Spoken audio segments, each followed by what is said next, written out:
Bueno, hoy vamos a hablar de dinero, del dinero que en principio el gobierno de Canarias va a destinar en los presupuestos de 2022 en inversiones y actuaciones distintas en la isla de Lanzarote. Son 95 millones, creo que nunca se había fijado esa cantidad, pero es cierto que ya desde la oposición dicen que de esos 95 millones que figuran, que se pintan en los presupuestos, el 50% no se va a poder invertir. Buenas tardes, estamos en Café de Periodista y como siempre saludamos a todos los oyentes de Lancelot Radio, también a todos aquellos que nos ven a través de internet. Y de presupuesto vamos a hablar porque en la parte final vamos a tener precisamente al que lo ha elaborado, al viceconsejero del gobierno, al vicepresidente del gobierno de Canarias y también consejero de Economía y Hacienda, don Román Rodríguez. Eso será en la segunda parte. Don Manuel, buenas tardes, don Manuel. Hola, buenas tardes. Pero Jorge, antes de nada, voy a saludar también, sí, para que pueda entrar en juego, en este caso, a la señorita o señora Usoa Ibarra. Buenas tardes, Usoa, ¿cómo está? Hola, ¿qué tal? Buenas tardes a todos. Bien. Bueno, pues digo, simplemente una pincelada me gustaría, porque después hablaremos de los presupuestos a nivel de toda Canarias. Pero Manolo, ¿qué te parece? Esos 95 millones iniciales de partida que pintan el proyecto de presupuesto del Gobierno de Canarias para 2022. Hombre, evidentemente no es mala cantidad. Lo que sí es verdad es que conociendo el andar de la perrita, lo que nos interesaría es conocer a estas alturas si este gobierno, que es el obligado a ejecutar las partidas de 2022 y que era el que estaba obligado a ejecutar las 2021, ha ejecutado o no las que tenía previstas para este año, porque que nos pinten cantidades es como la ilusión monetaria, nos dice que hay mucho dinero, pero en realidad después no se transforman, no se ejecutan esas obras y nos dejan exactamente sin nada. Yo tengo la sensación de que llevamos 10 años repercutiendo las cantidades de un año al siguiente, de uno al siguiente, y se han ido ahí acumulando, pero sin obra. Usoa, los datos que tenemos de la oposición, sin confirmar, porque creo que lo han solicitado al Gobierno de Canarias, es el grado de ejecución, como decía Manolo, de los presupuestos de 2021, que creo que estaban en torno a los 70 millones, que inicialmente partió Lanzarote, y en cambio creo que según los datos que por encima tiene Coalición Canaria, digo que no son oficiales, es que menos del 50% se ha invertido de esos 70 millones de euros que figuraban en los presupuestos de 2021 en el año que corre. Sí, yo creo que este es un asunto pues, que se acerca a la crítica general, habitual, recurrente de la oposición año tras año, ¿no? Estos presupuestos en general suben un 7,4%. Dice, por ejemplo, la consejera de Bienestar Social que son los presupuestos de mayor inversión social de toda la historia de Canarias. Es que esto ya lo venimos utilizando como un cucharón, ¿no? Año tras año, y luego nos damos cuenta de los problemas que estamos teniendo desde hace más de 2 décadas, por ejemplo, con la ley de dependencia, que no acaba de ejecutarse al 100%. Y en aspectos también interesantes que le pueden preocupar a la ciudadanía, educación no cumple, ¿no?, con la propia promesa de la Ley Canaria del 5% de inversión del PIB. De hecho, se reduce el presupuesto de cara al 2022. Son cosas que llaman la atención teniendo en cuenta el compromiso de este grupo de gobierno que en teoría iba a estar destinando inversiones a los servicios públicos esenciales, ¿no? Así que bueno, coincido un poco con Manolo, tenemos las 4 estaciones, tenemos las fiestas populares y luego tenemos los presupuestos, que es un tema que abordar, pero siempre se queda, no sé, hueco, ¿no? O sea, porque al final no acabamos viendo que la ejecución de los mismos cumpla las expectativas que se han marcado los políticos, al menos de Lanzarote. Bueno, muchas de las cantidades, aquí tenemos la lista, lo pueden ver en Lancelot Digital, toda la lista de obras, la verdad que es impresionante la cantidad de obras, o la lista de obras y actuaciones en general, de inversiones directas que se van a hacer insularizadas, porque esto no quiere decir que 95 millones es lo que el Gobierno de Canarias se gasta en Lanzarote. Evidentemente ahí no están las nóminas de los funcionarios, de los trabajadores de la sanidad pública. Esas son solo las inversiones. Son los las gastos corrientes y demás aparecen en otros capítulos. Efectivamente. Pero bueno, en sanidad, si se cumpliera, hay muchas inversiones. Está un edificio, en este caso, que se va a hacer en lo que es el aparcamiento. El que se está haciendo ya. No, ese es otro. El de enfermedades emergentes es el que pone ahí, ¿no? No, ese figura, este es un gasto de 2021, del que corre, de 2022, porque es por emergencia. Se sacó de otras partidas que me imagino que será que Lanzarote no se invirtieron y se habrá cogido esas partidas que no se invirtieron del año 2021. Estos son, aparte, esto es un edificio multidisciplinar que se va a construir, en este caso, en el hospital, lo que es el aparcamiento de los antiguos aparcamientos de los trabajadores, que ahora son para todo el mundo.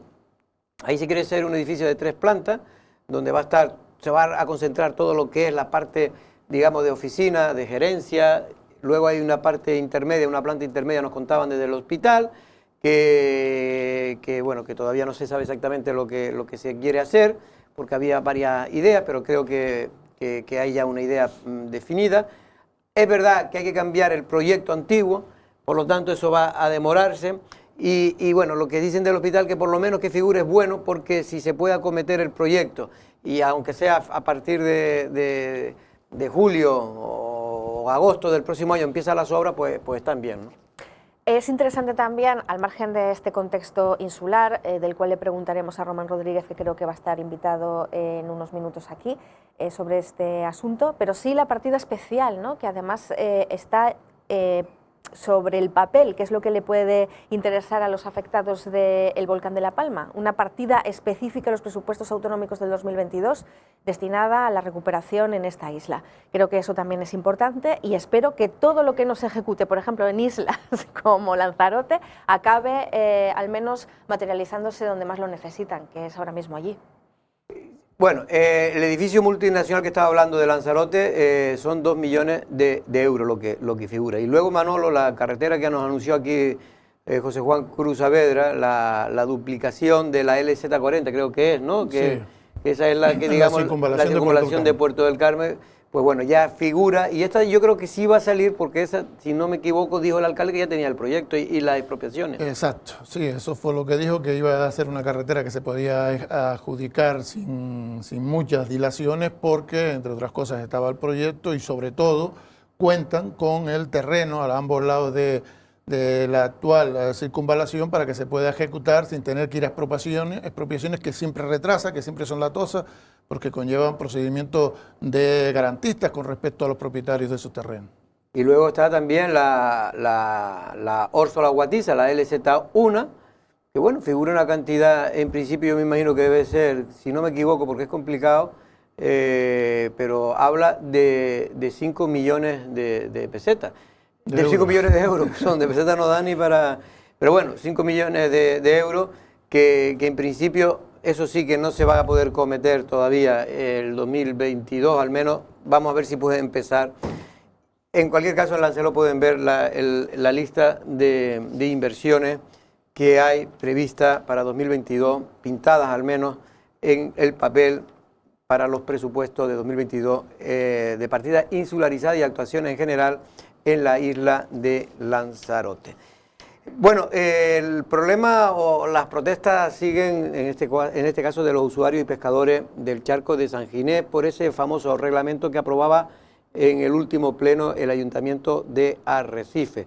Ayer hablábamos precisamente con Felipe Hernández, que el aguerecido, como también se le conoce, quien nos comentaba que ellos no es que estén en desacuerdo con el reglamento, sino con una parte concreta, o que no se le dé una alternativa para que ellos puedan seguir operando en el charco. Tenemos precisamente a una representante del grupo de gobierno del Partido Popular, en este caso del Ayuntamiento de Arrecife.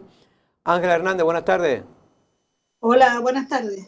Bueno, Ángela, a ver, ¿nos puedes explicar, porque ayer tuvimos aquí a un representante de esos usuarios del charco de San Ginés, ese nuevo reglamento dice que tiene dos cosas que para ellos es injusta? Una es que hay un censo que va a echar fuera del charco a la mitad de las embarcaciones hoy existentes, es decir, que no van a poder fondear, y otro es que ellos piden que haya una zona para que ellos puedan trabajar, que está muy cercana, para entenderlo, detrás de Hacienda, ¿no? Bueno, primero que nada decir que desde el ayuntamiento no se va a echar a nadie, simplemente lo que se trata es de que todos los barcos estén identificados y estén controlados. Otro problema que ellos pues alegan es el tema del fondeo y de la limpieza de los barcos. Eso pues está prohibido. Además, cuando ellos presentaron la alegación, desde el ayuntamiento se le pasó también a Costa, porque es verdad que hay una ley de Costa y hay un reglamento y hay que cumplirlo. Entonces, la ordenanza lo contempla de que está prohibido el varado para la limpieza y para cualquier otro tipo que pueda perjudicar a las aguas del charco. ¿Y dónde tienen que hacer la limpieza entonces los barcos ahora, a partir de ahora? Pues ahora habría que buscar una ubicación para que esos barcos pues puedan hacer la limpieza. ¿Y se va a buscar o se está buscando? Pues será el ayuntamiento el que tenga que buscar un espacio para que esas personas pues puedan limpiar los barcos. Y la propuesta que ellos hacen de que sea en la zona, para entenderlo, más al sureste del charco, que allí dice que antiguamente se hacía, ¿se ha contemplado la posibilidad? O tampoco se puede hacer. Es verdad que Felipe hizo la alegación con sus condiciones y demás. Esa alegación fue a Costa, donde estudiaron sus alegaciones, y la contestación de Costa es que la prohibición existe. Entonces nosotros lo que hacemos es adaptar la ordenanza a la ley de Costa y al reglamento. Pues Ángela, más o menos, a ver, es decir, que lo que nos quiere decir es que se van a tener que aguantar con la ordenanza que hay, por lo que estoy oyendo, ¿no? Bueno, tengo que decir que esta ordenanza estaba desde el 2017, y la llevamos a aprobación pues inicial y por fin pudimos llevar la aprobación definitiva. Es verdad que todo el litoral de Arrecife y el charco de San Ginés necesita esa regularización, y sobre todo que estamos constantemente pues con muchísimos problemas con el medio ambiente. Muchísimos vecinos del charco de San Ginés que se quejan de la suciedad del charco, y efectivamente pues también tienen razón.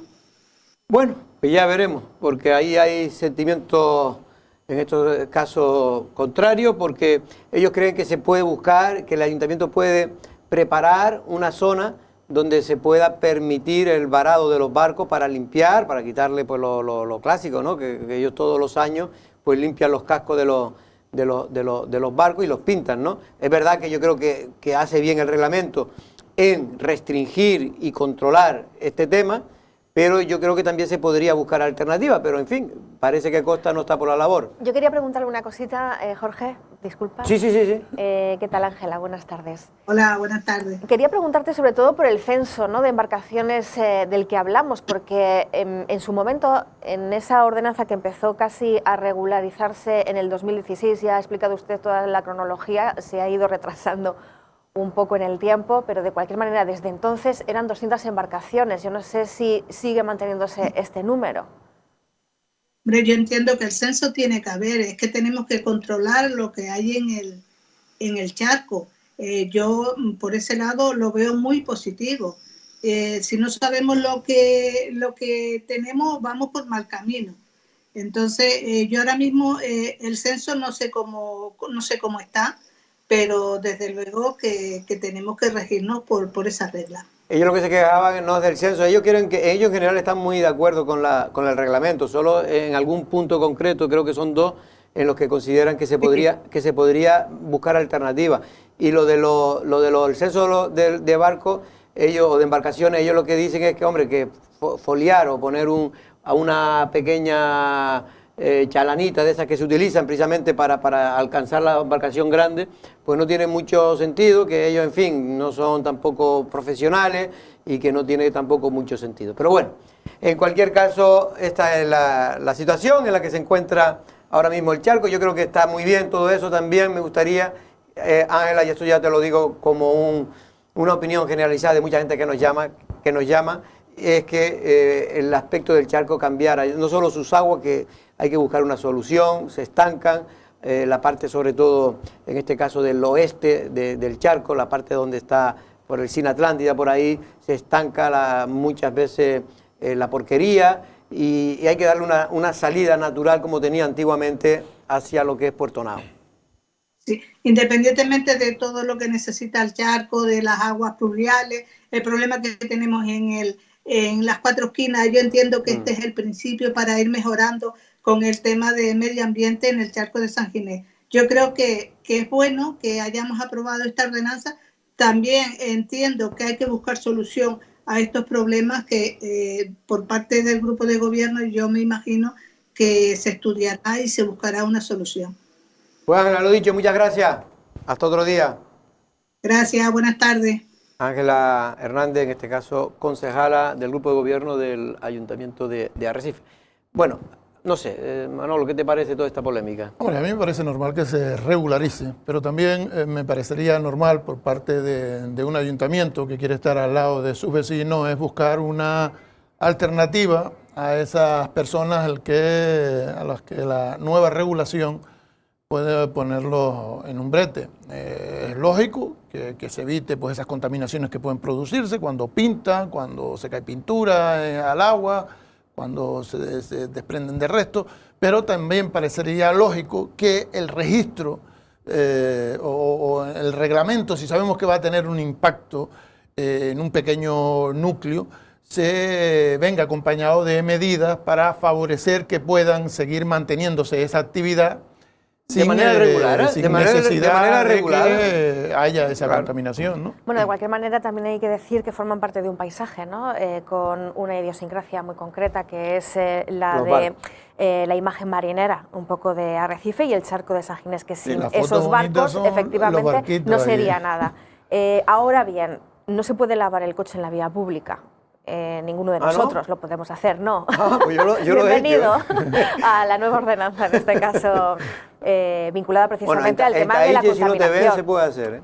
No, si no te ven, se puede hacer en cualquier lado. No se puede hacer en casco urbano seguro, pero de cualquier manera hay mucha gente que se salta la norma y también podemos justificarlo como diciendo, bueno, pero es que no tengo los 2 euros para meterlo en la máquina, ¿no?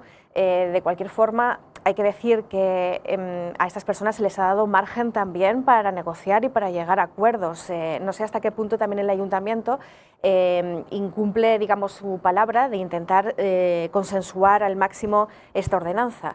Lo digo porque si desde el 2017, que estaba aprobada inicialmente, hasta ahora ha habido unas negociaciones, pues no entiendo los puntos ahora mismo... Bueno, lo que dicen los pescadores es que negociaciones no ha existido. Ya, pero es que dices tú que estabas de acuerdo con la ordenanza al 99%, entonces están disconforme con el tema de la limpieza y con el tema del fondeo. El fondeo son los dos o sea, los dos temas más importantes. Lo que les afecta a ellos directamente. Claro, la columna vertebral de esta misma ordenanza. De lo que le afecta. Por lo tanto, si durante este tiempo no se ha llegado a acuerdos ni a negociaciones, pues a mí me parece que los pescadores han perdido la batalla completamente. Pero conociendo un poco el que ha sido el funcionamiento del Ayuntamiento de Arrecife en estos últimos 4 años, yo estoy por creerle a estas personas que han manifestado su desacuerdo en el sentido de que no ha habido negociación. Usted se hace la idea de los distintos grupos que han estado desde el 2017 hasta aquí, ¿ha habido una continuidad en esa negociación? Yo sinceramente lo dudo.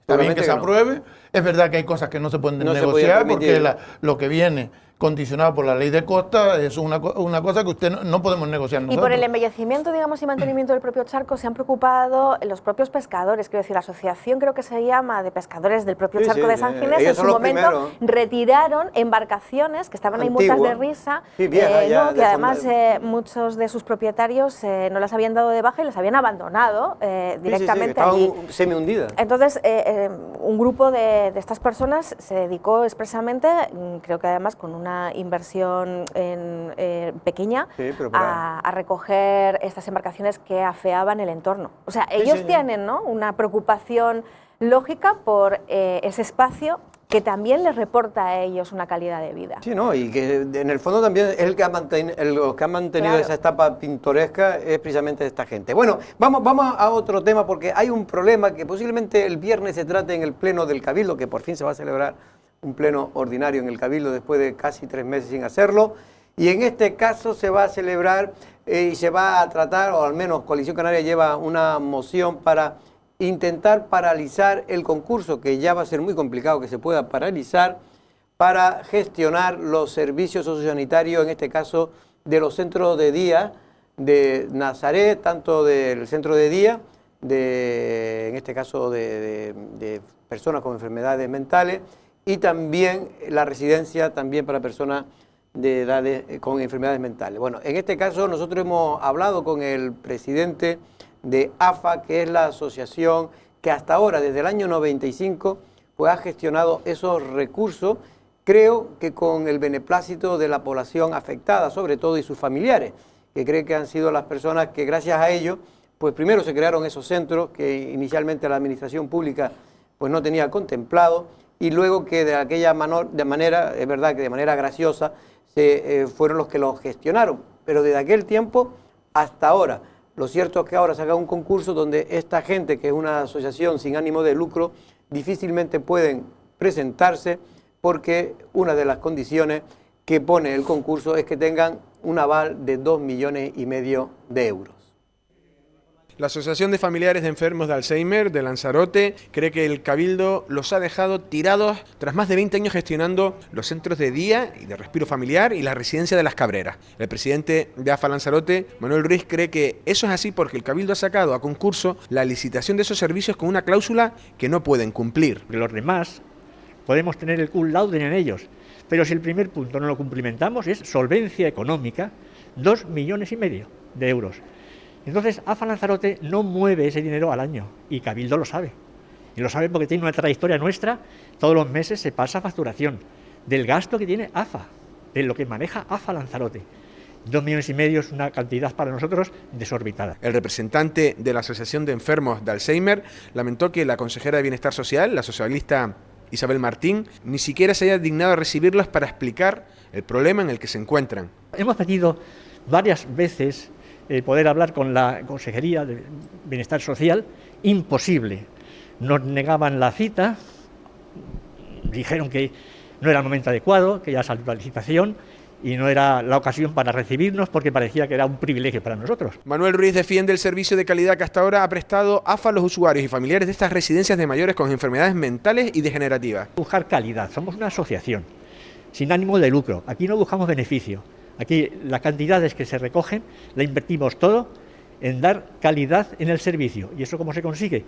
Pues mirando primero trabajadores, número adecuado, el correcto, con el fin de que tenga una atención esmerada, con calidad. El presidente de AFA esperaba que se pudiera revocar o anular el concurso. Pues yo tengo esperanzas de que se pueda revocar y que esto se anule y que seamos nosotros los que continuemos. Precisamente el viernes el Pleno del Cabildo debatirá una moción de coalición canaria que intenta que el Cabildo paralice el concurso de gestión del centro de día Dr. Guzmán y la residencia de Alzheimer de Las Cabreras, que echa de facto a la calle a AFA, la asociación que sin ánimo de lucro lo ha gestionado desde 1995.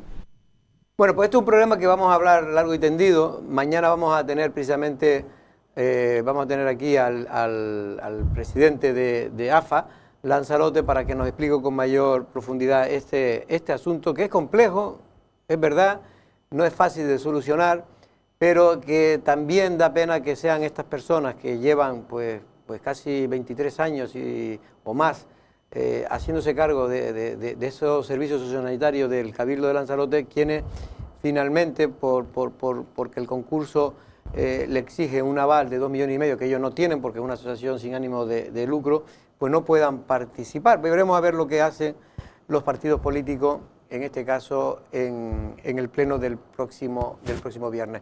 Manolo, no sé si quieres decir algo o presento a mi... Preséntalo directamente. Vamos a presentar ya al invitado, a don César Reyes, secretario general de la UGT en la isla de Lanzarote. Buenas tardes, ¿cómo estamos? Muy buenas tardes, muy bien. Bueno, hoy se han conocido precisamente los datos últimos del paro y Lanzarote ha creado más empleo que toda España, ¿eh? Pues evidentemente son unos datos buenos. Estamos hablando de que se puede hablar ya en estos momentos de la salida de la crisis en la que estamos o nos habíamos visto envueltos a lo largo de estos últimos años a través o padeciendo en este caso pues la situación de una pandemia que paralizó al mundo y por lo tanto la economía mundial, ¿no? Pues es una buena noticia y por lo tanto nos congratulamos de ella, ¿no? Bueno, es verdad que creó más puestos de trabajo, creo que unos 900 nuevos contratos, y mientras que España pues creo que no llegó sino a una cantidad ínfima, vamos, no sé cuántos, pero es verdad que el mes de octubre siempre es un mes estacional donde se aumentaba el paro en España, ¿no? Siempre ha sido así. Sí, pero tenemos que tener en cuenta que nosotros nuestro Producto Interior Bruto lo marca en este caso el sector turístico, y donde el inicio de la temporada, en este caso de invierno, pues coincide con estas fechas, y por lo tanto la incorporación de muchísimos trabajadores y trabajadoras a esos centros de trabajo, y por lo tanto también la disminución de aquellos que estaban en ERTE, que no se contabilizaban como trabajadores en desempleo, ¿no? Ahora en ERTE han salido solo quedan cerca de 190.000 a nivel estatal, sí, en toda España. Por lo tanto es una buena cifra, porque lo que viene a decirnos que las medidas que se adoptaron de la creación de esa ERTE, que salió fruto de la negociación colectiva entre Estado, empresarios y las organizaciones sindicales, pues están dando sus frutos y nos permitieron a esos casi 4 millones de trabajadores que llegaron a estar en ERTE en la peor situación de la pandemia, pues volver a incorporarse a los puestos de trabajo, y no son puestos de trabajo que se han destruido a lo largo de este tiempo, ¿no? Por lo tanto, fue una buena medida, y los frutos pues los estamos recogiendo a día de hoy. ¿Si quieren hablar algo de esto? Sí, efectivamente, estamos hablando de que hay una incorporación importante de gente, parece lógico, o sea, hubo un parón del sector, se reactiva, y todo eso pues hace que se incorporen los mecanismos necesarios. Pero sí me gustaría saber cómo está haciendo esa incorporación, si realmente se están, no de los que vienen directamente de los ERTE, sino aquellos trabajadores que se están incorporando nuevos, que son las cifras que dan el paro, si las condiciones son parecidas a las que había, o hay un mayor malestar con ese regreso por tener unas diferencias con respecto al origen. Bueno, sí, en este caso en la incorporación sí que tenemos que tener en cuenta que hay un elevado número de trabajadores temporales, o sea, la temporalidad y el fraccionamiento de los contratos se ha disparado. Hay muchos de esos contratos se realizan a jornada parcial, y también es cierto que en este caso la incorporación que usted ha citado de los trabajadores que sí vienen del ERTE, estamos teniendo mucha problemática, sobre todo en las pequeñas y medianas empresas, con la modificación sustancial de las condiciones de trabajo una vez que se incorporan al ERTE. Por lo tanto, se está generando una problemática a la hora de reincorporarse por parte de los trabajadores, o bien por desconocimiento, o bien porque en este caso hay algunas empresas, no todas evidentemente, hay algunas empresas que están abusando en cuanto a esas modificaciones sustanciales de las condiciones de trabajo que le están aplicando al trabajador, y hay que tener en cuenta que durante la suspensión del contrato, que es el ERTE, a la reincorporación, las condiciones tanto de vacaciones como de permisos, como de salariales, tienen que ser idénticamente las mismas que tenían antes de la suspensión del contrato. Pero César, ¿la temporalidad en Lanzarote es distinta, por ejemplo, a la de Gran Canaria o la de Tenerife, o más o menos estamos en los mismos porcentajes? No, estamos hablando en Canarias en general, es elevado el número de contratos temporales que se están haciendo, y sobre todo lo que yo le decía... En España el 25%, es decir, si dividimos un cuarto de los contratos habitualmente que hay en España, son una cuarta parte serían contratos siempre eventuales. Sí, pero ahí tendríamos que desgranar o visualizar en qué sectores se realizan, porque en Canarias, teniendo en cuenta que nuestro motor económico es el turístico, y por lo tanto el turístico en Canarias no está fijado exclusivamente en la temporada de verano, como si puede estar hablando en Baleares o en otros lugares de España. Nosotros tenemos una estabilidad en cuanto a la llegada de turistas durante todo el año, y sí es cierto que hay temporadas un poco más fuertes aún, como puede ser la del otoño o la del invierno, ¿no? Por lo tanto, la temporalidad esa no tiene razón de ser, y sobre todo el gran número de contratos que estamos viendo de jornada parcial, que todos entendemos de que no son reales, y que por lo tanto lo que está habiendo es un fraude en esa contratación, no solamente al trabajador, sino también a los otros empresarios, porque también estamos hablando que las cotizaciones son inferiores y no se ajustan a la realidad del servicio que prestan estos trabajadores, ¿no? Usoa.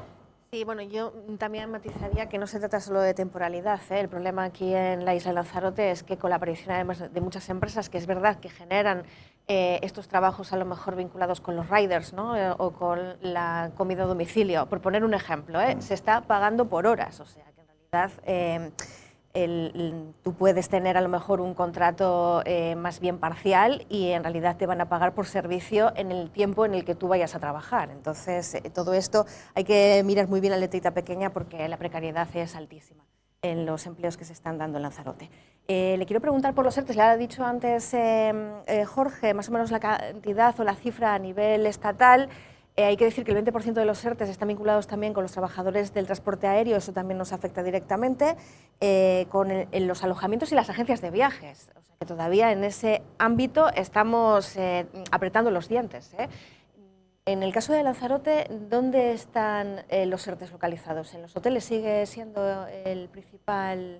No, principalmente las empresas de servicio. Y mire, una anotación a aquello que usted manifestaba anteriormente en cuanto a los riders o esos contratos que normalmente eran en fraude de ley porque eran trabajadores, y ya sí lo ha fijado la propia Europa, donde son trabajadores por cuenta ajena y no son autónomos, y por lo tanto aquellos trabajadores que se estén viendo en esa situación tienen que denunciar la misma, porque en estos momentos ya hay una legislación, que hay un convenio del sector, y por lo tanto tienen que respetar esa modalidad de contratos y no se puede hacer lo que anteriormente se venía haciendo, que era la prestación de servicios puntualmente, ¿no? Que curiosamente, simplemente una matización, he oído algún rider de estos que no quieren ninguna regularización, que quieren seguir así. Había gente que creo que ganaban más dinero, iban a su aire cuando les interesaban. En fin, evidentemente en toda norma hay quien le gusta y hay a quien no le gusta, pero los derechos dentro de una Europa social y donde se mandatan a mí es que me llamaba la atención, ¿no? Porque hay que respetarlos, ¿no? Me llamaba la atención. Bueno, continúo con la pregunta de Usoa, que era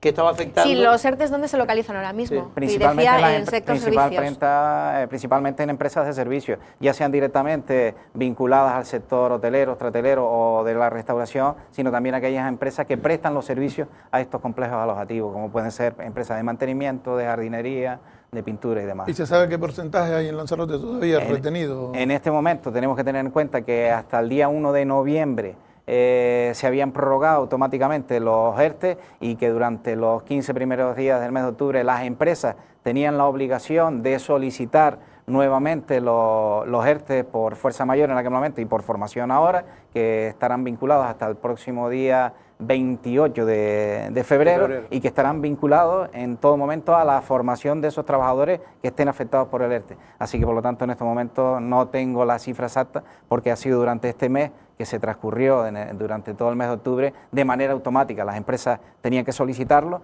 y ahora estamos a expensas de que desde la Dirección General de Trabajo se nos comunique el número de trabajadores que van a estar afectados a partir del día 1 porque de noviembre. Porque en Lanzarote Reyes llegamos a tener 20.000, creo que fueron el número. Superamos los 21.000. Sí, los 21.000, ¿no? Trabajadores en ERTE. Y creo que la última vez que yo leí, me puedo equivocar, pues había salido ya casi el 70% de los ERTE, así que quedaba un 20 y tanto por ciento. Sí, en el mes de agosto y principios de septiembre fue el mayor número de trabajadores que se reincorporaron de nuevo a su puesto de trabajo. Hay que tener en cuenta que muchas de las reincorporaciones no han sido a jornada completa, o sea que por lo tanto eso también hay que tenerlo en cuenta, porque hay empresas... ¿Y eso cómo se contabiliza? Eso ahora, como bien le decía, una vez que las empresas hayan solicitado la continuidad en el ERTE o el inicio del nuevo ERTE, ahí ya nos comunicarán cuántos trabajadores son y en qué porcentaje de su contrato lo tienen suspendido, si están a jornada parcial de un 60%, un 70% o de un 40%. No, lo que sí parece es que la economía está funcionando, sobre todo porque están viniendo turistas, y está claro, como usted bien decía, que la actividad económica principal es la turística, y parece que marcha muy bien. No sé, ¿usted qué percibe en los trabajadores, y ustedes también que negocian con los empresarios? ¿La sensación es que ya es imparable el crecimiento? Bueno, más que lo que percibimos es lo que deseamos, ¿no? Evidentemente estar en una situación de desempleo, de incertidumbre... Pero prefiero que lo que ustedes hablan con los jefes de comité de empresa y con los propios empresarios. Sí, que entienden que en estos momentos ya hay una recuperación, hay una reapertura de nuestro motor económico, y que por lo tanto esa situación, bueno, todo con la cautela, sí, porque estamos todavía en una pandemia, todavía hay un virus que está ahí, vemos como en estos momentos en algunos sitios de Europa pues se viene a hablar nuevamente de ciertas restricciones, y por lo tanto estamos supeditados a lo que ocurra. En el caso de que transcurra sin que haya un incremento de afectados en cuanto a la pandemia, pues entendemos de que no hay marcha atrás, y entendemos y deseamos. César, hay un problema también en este caso con la famosa reforma laboral que hizo en su día el Partido Popular, que ustedes y mucha gente se opuso, pero que realmente ahora no se sabe muy bien cómo se va a hacer esa reforma, si realmente se va como dice, pide Podemos que se extinga, o como dice en este caso parte del gobierno del Partido Socialista, que bueno, que hay que actualizarla. ¿Usted por dónde va?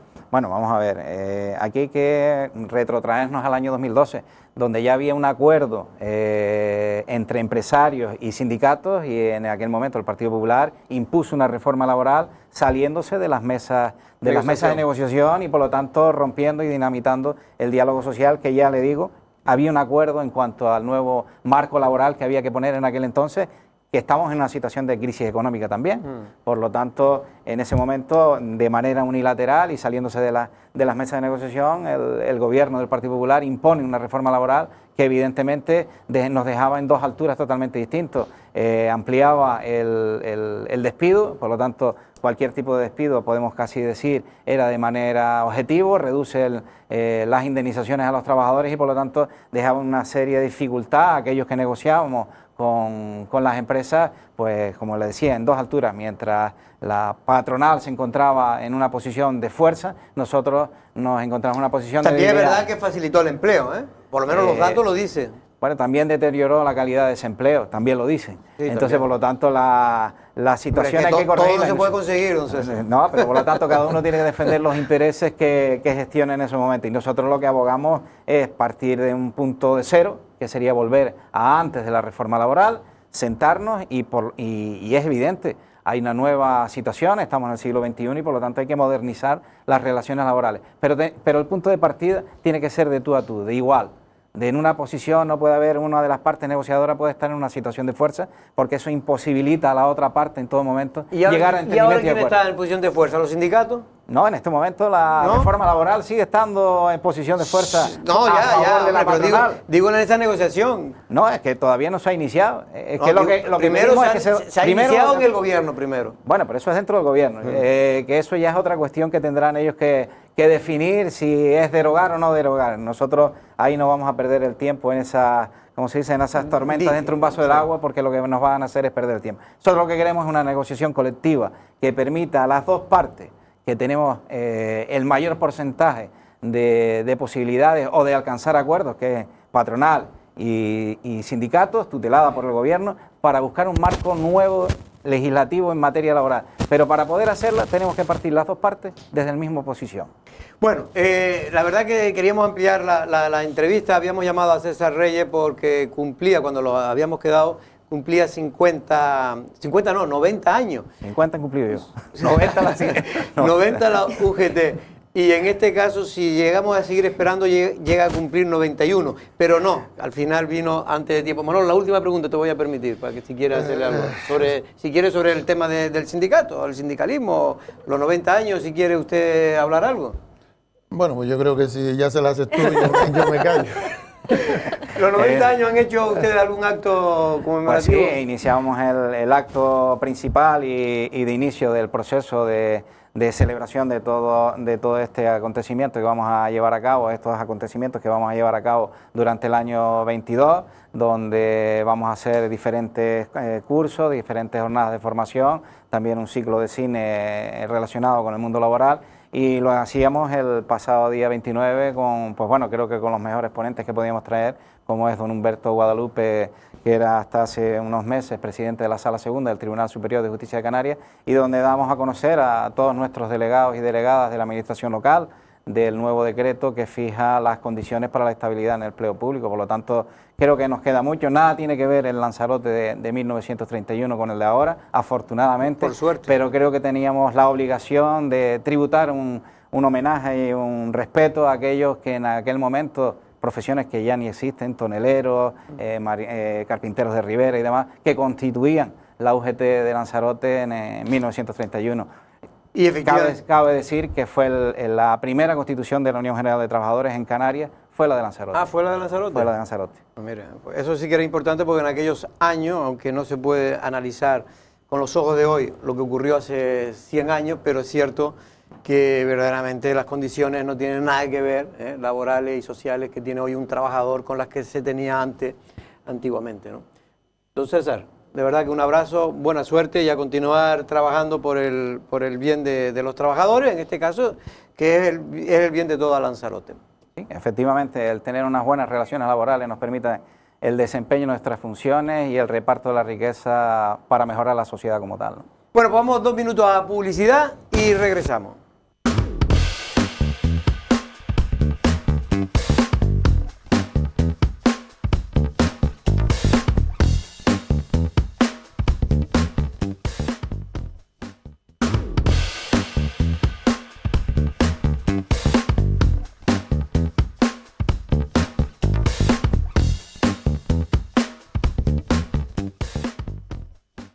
Bueno, pues vamos ahora a hablar con el Gobierno de Canarias, con el vicepresidente precisamente del Gobierno de Canarias, don Román Rodríguez, que también es consejero de Economía y Hacienda del Ejecutivo Canario. Buenas tardes, don Román, ¿cómo estamos? Muy bien, buenas tardes. Bueno, don Román, le ha tocado a usted hacer uno de los presupuestos en el anterior año, que era uno de los momentos más de crisis que ha pasado, yo creo que Canarias en las últimas décadas. En este caso, ahora parece que son unos presupuestos expansivos, ¿no?, los que se van a aprobar para 2022. Bueno, nos ha tocado el peor trienio de la historia, el 20, el 21 y en cierta medida el 22, aunque será mejor, son los 3 años más difíciles de la economía canaria. Por supuesto, han sido muy difíciles en términos de salud y en términos de bienestar. Y a estos 3 presupuestos, el Gobierno de Progreso se ha enfrentado con propuestas de crecimiento muy significativo del gasto público para la sanidad, para la educación, para los sectores económicos y para las inversiones. Este del año 22 va a crecer un 7,37%, que son 624 millones más. Nos iremos a 9.098 millones el presupuesto del año 22. Lo hacemos sin subir impuestos, bajando la deuda, pero destinando más recursos, insisto, para los servicios públicos, para los sectores económicos y para la inversión. Y reitero, sin subir impuestos y bajando la deuda. Y Román, ¿y cómo se consigue casi la cuadratura del círculo? Porque prácticamente, si no sube impuestos, hay mucho más gasto, habrá algún truco, ¿no? Bueno, el truco es saber defender esta tierra y manejar la finanza con responsabilidad y profesionalidad. Hemos captado Europa pues 480 millones de euros más que el año en curso. La Administración General del Estado nos transferirá el próximo año unos 6.500 millones de euros. Y aunque los impuestos no se tocan, si la actividad económica se recupera, aumenta la recaudación. Afortunadamente, estamos recuperando el turismo y a partir de ahí el conjunto de las actividades y vamos a tener 250 millones más de ingresos sin tocar los impuestos, porque en la medida que se recupera el consumo, se recupera el turismo, aumentan los ingresos, de manera que los ingresos están claros, los gastos están orientados sobre estas 3 grandes prioridades: servicios públicos, sectores económicos e inversiones. E insisto, lo hacemos sin subir impuestos y rebajando la deuda. Los intereses de la deuda se bajan en el año 22 un 50%.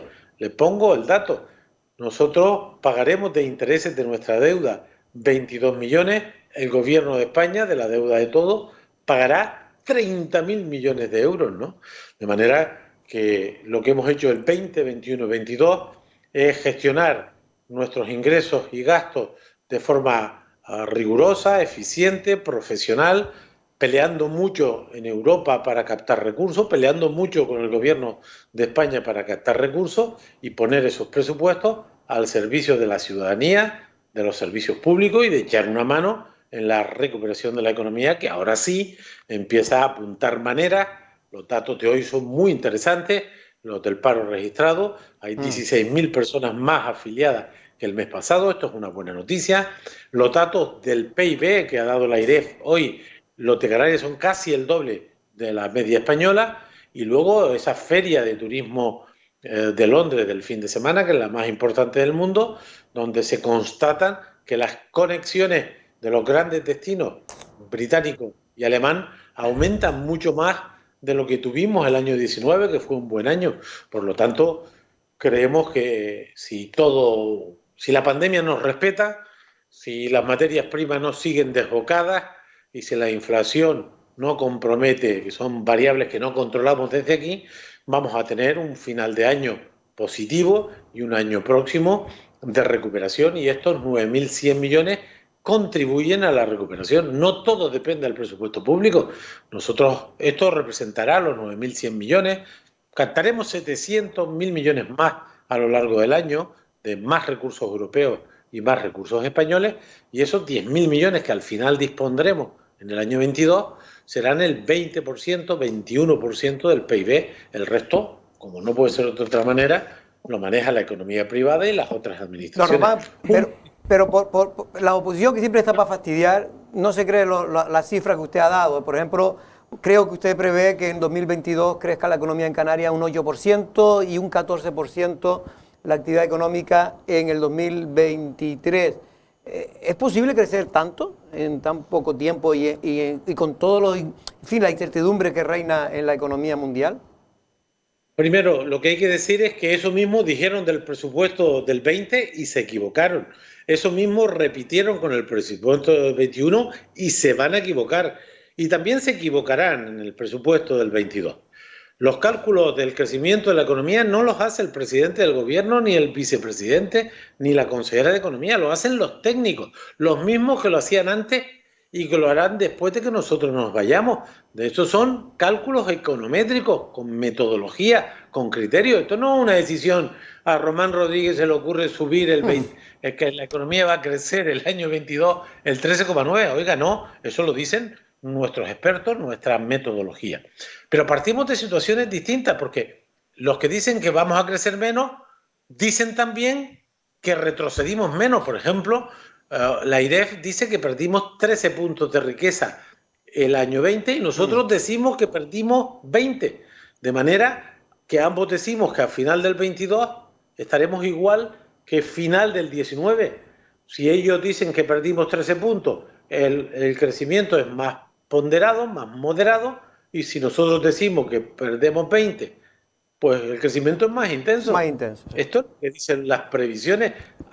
Todos concluimos que final del 22 estaremos en una situación similar de la que tuvimos al final del 19. Pues una buena noticia. Eso es una buena noticia. Dejo, Román, a don Manuel García Dene, porque quería hacer una pregunta. Hola, buenas tardes.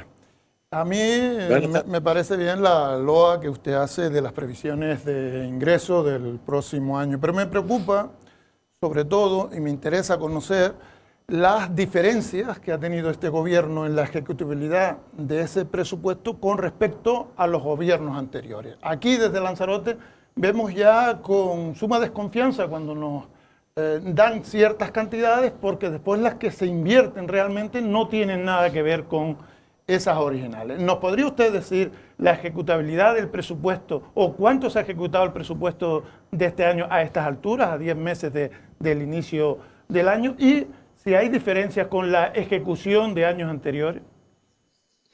Bueno, pues le doy los datos incontestables de la contabilidad pública. El año 20, que ese sí que está cerrado, la ejecución del presupuesto inicial fue del 104,3%, más que en el año 18, que fue un año normal, un año donde no hubo ni elecciones ni pandemia, y por lo tanto el año 20, que es un año cerrado, el 18 es un año cerrado, la Comunidad Canaria aguanta la comparación con los antecedentes, insisto, no se alcanzó sino el 97% de ejecución el año 18, y nosotros el año 20, con la que vivimos el año 20, nos gastamos el 104,3%.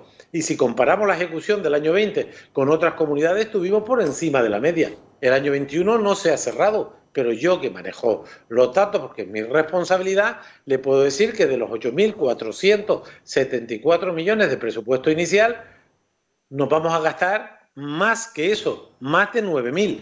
Y sí, no estoy contando los 1.144 de ayuda directa, que también se sumarán. Me está usted hablando de la buena ejecución. Me está hablando de la ejecución de todo el presupuesto, el gasto corriente y demás, que se ve inflado, por eso el 103%. Y yo quizás no lo especifique bien, lo que me interesa es la ejecución de la inversión del capítulo 6 del gobierno de Canarias. El grado de ejecución de esas inversiones, que es lo que realmente necesita un esfuerzo, porque pagar a los empleados, con que exista el dinero, pues ya Turquesol. Nosotros nos comparamos, insisto, en todo con los gobiernos anteriores y con los gobiernos homólogos. Es evidente que el capítulo 1 es más fácil de ejecutar que el capítulo 6, aquí y en Pekín, en todos los lugares. Nosotros el año 20 tuvimos una ejecución en inversiones mayor que la del año 18 y similar al resto del Estado. El capítulo 6 de este año a septiembre va mejor que el del año 20. El capítulo 7 va peor, pero nos quedan estos 2 meses que son fundamentales, porque son transferencias a otras administraciones. Yo le aseguro que en el conjunto de la captación de recursos, que es muy importante, porque solo puedes gastar lo que dispone esta comunidad sin subir impuestos, peleando nuestros derechos en Bruselas y en Madrid, es capaz, con la economía retrocediendo, aumentar el gasto sin subir impuestos, bajando los intereses de la deuda y aumentando la disponibilidad para la sanidad, para la educación, para los sectores económicos y para la inversión. La previsión de ejecución presupuestaria global va a ser muy alta y por capítulo, en el capítulo 6 estábamos mejor el 30 de septiembre que el año pasado, que fue un año razonable. En el capítulo 7 estábamos por debajo, pero tendremos que esperar a final de año. Y en cualquier caso, cada departamento tendrá que responder de lo que hace. Yo soy el consejero de Hacienda y soy el vicepresidente del gobierno y me ocupo de captar los recursos, ordenarlos y ponerlos al servicio de las políticas que hemos pactado en el Pacto de Progreso, que es proteger los servicios públicos, ayudar a los sectores económicos y, por supuesto, tirar de las inversiones. Los servicios públicos aumentan un 7,5% y conforman el 75% del presupuesto, porque esas son nuestras competencias. Las ayudas a los sectores económicos aumentan un 28,5% y las inversiones aumentan un 16,85%. Un presupuesto que está destinado a contribuir al crecimiento de forma equilibrada, solidaria, prudente, e insisto que aguanta la comparación con otras comunidades y, por supuesto, con los antecedentes de esta comunidad. Y eso a pesar de que este es el peor trienio de nuestra historia en términos económicos. Por eso yo creo que la oposición tiene pocos resquicios para criticar a este gobierno en materia presupuestaria y solo se puede ocupar de chascarrillos que luego el tiempo desmiente. Ahí están las ayudas directas. Los 84 millones que sacamos en el mes de marzo se ejecutaron al 103%.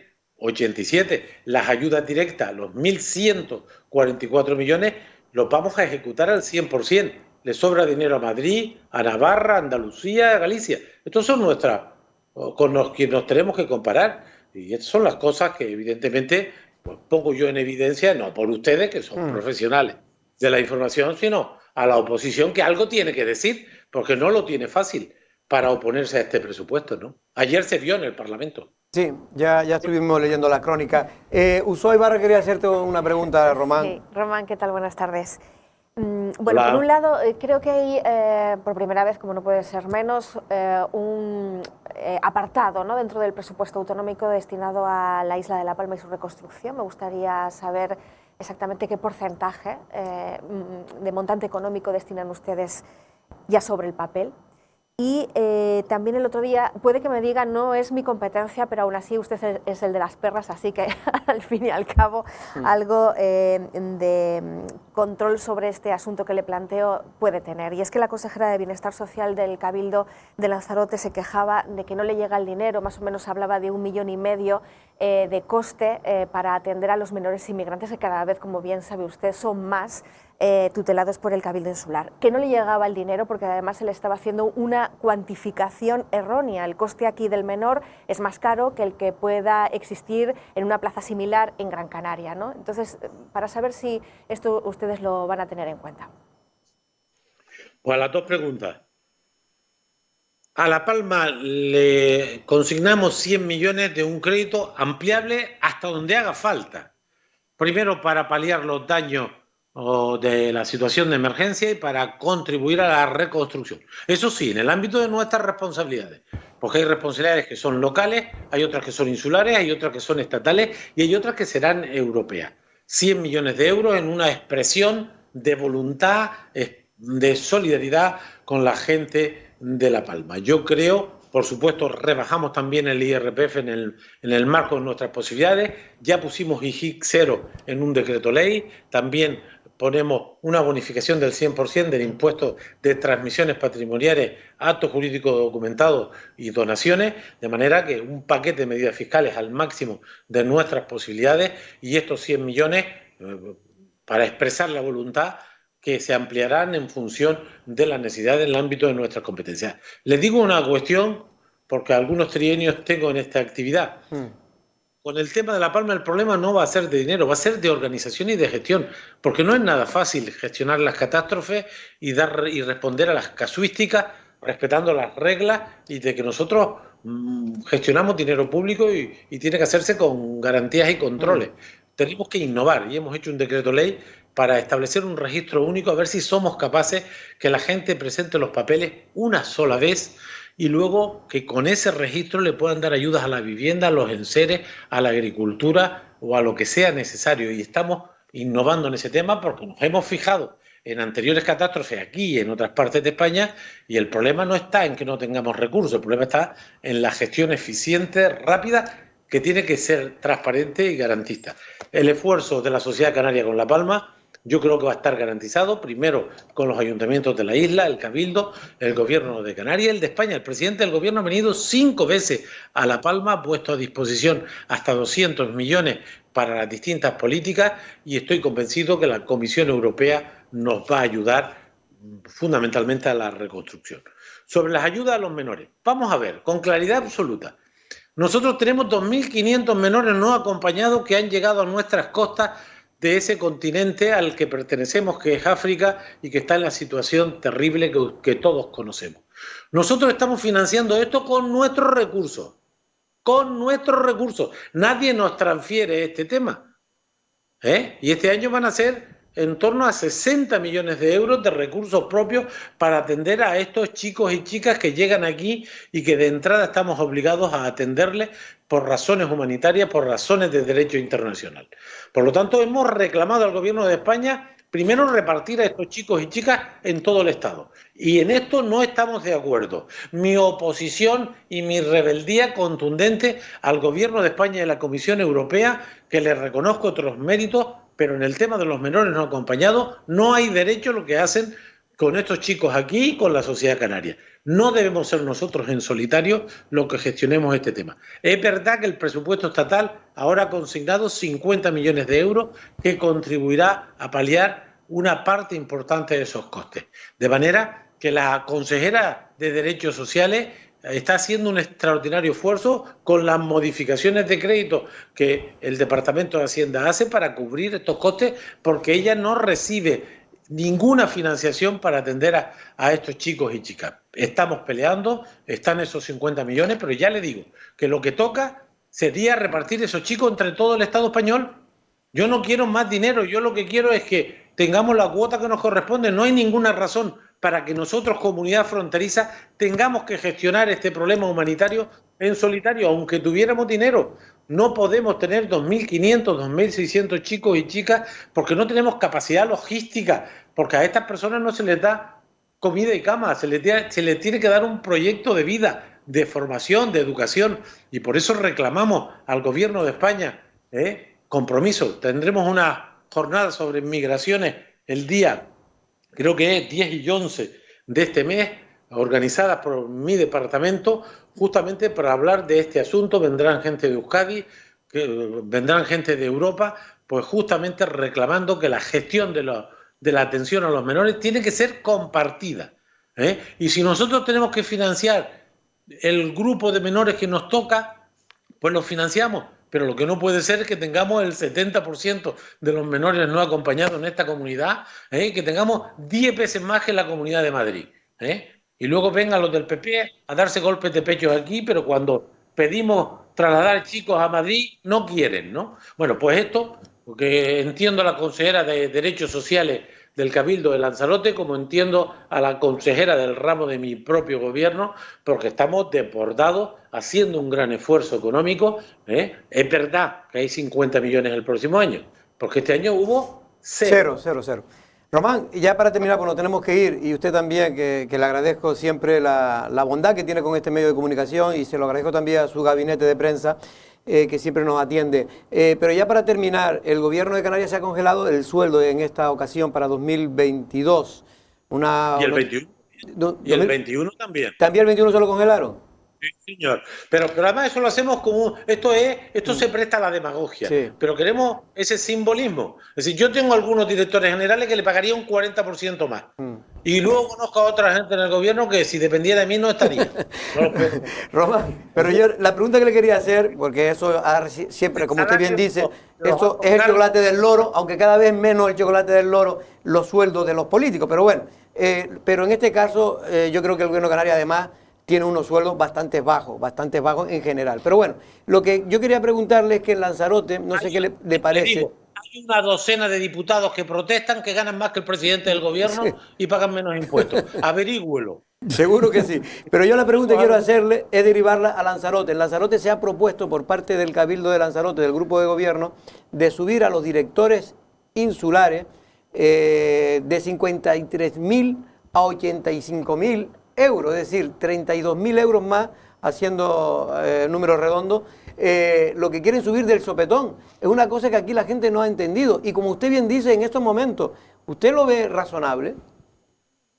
Aquí cada palo, el presidente del gobierno de Canarias, que se deja la vida porque para eso le pagamos usted y yo, gana 75.000 euros brutos y paga por esos impuestos, por 75.000 euros. Si alguien le pone a un dirigente de un cabildo 85.000, lo tendrá que explicar. De luego, nosotros congelamos los salarios de los dirigentes del gobierno de Canarias el año 21 y el año 22 como un gesto, porque nosotros de un presupuesto de 9.100 millones, que va a ser de 10.000 porque captaremos más recursos, esta es una cantidad pequeña, pero hay que trasladar, digamos, elementos simbólicos y por eso lo hacemos. Yo tengo directores generales que no tienen nada que ver con la política.